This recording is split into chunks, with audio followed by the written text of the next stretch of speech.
What's the worst thing you've ever caught your partner hiding? I got off work 3 hours early to surprise my wife. No occasion, just missed her. Thought I'd grab her favorite takeout and spend the evening together, just us. But the moment I opened the front door, something felt off. It wasn't just quiet, it was too quiet. And there was a strange smell, not food, not perfume. It smelled like someone had sprayed air freshener to cover something up. I stepped inside carefully, closing the door behind me without a sound.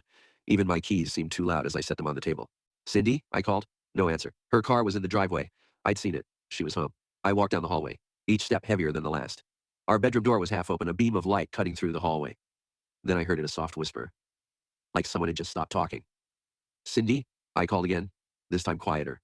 I pushed the door open. She was by the window, gripping her phone like it was life or death. She jumped when she saw me. You're home early, she said, forcing a smile. Yeah, I replied flatly, eyes scanning the room. The bed was perfectly made, pillows too neat. Everything felt staged. Who were you talking to? I asked. She tightened her grip on the phone. No one, just work stuff.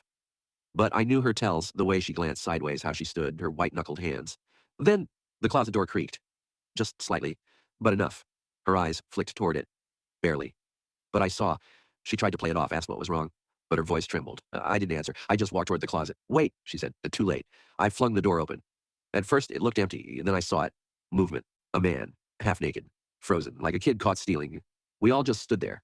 Silent. The air heavy. Who are you? I asked. Calm. Too calm. The kind of calm right before the storm. He looked at her, then at me. Waiting for her to speak. She whispered. I can explain. Really? I said. You want to explain why there's a man hiding in our bedroom? Tears welled in her eyes. But I'd already detached. How long has this been going on? She hesitated. That hesitation was enough. I turned to him. Get out. He didn't move. Get out, I barked. I grabbed his arm and shoved him toward the hallway. He stumbled, snatched up his clothes from the floor, and bolted. Cindy didn't follow. She stood there. Tears streaking down her face. Frozen. I walked to the closet, pulled out a suitcase, and started packing. Where are you going? She asked, her voice cracking. Away. To who?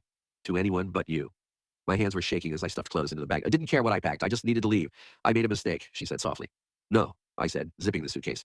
A mistake is forgetting to take out the trash. This was a choice. I walked to the door. Just before leaving, I looked back. She stood there. Red eyes, silent tears. Was it worth it? I asked.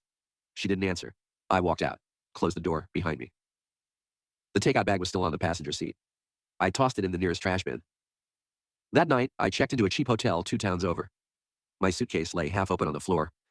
But for the first time in weeks, I slept. Quietly.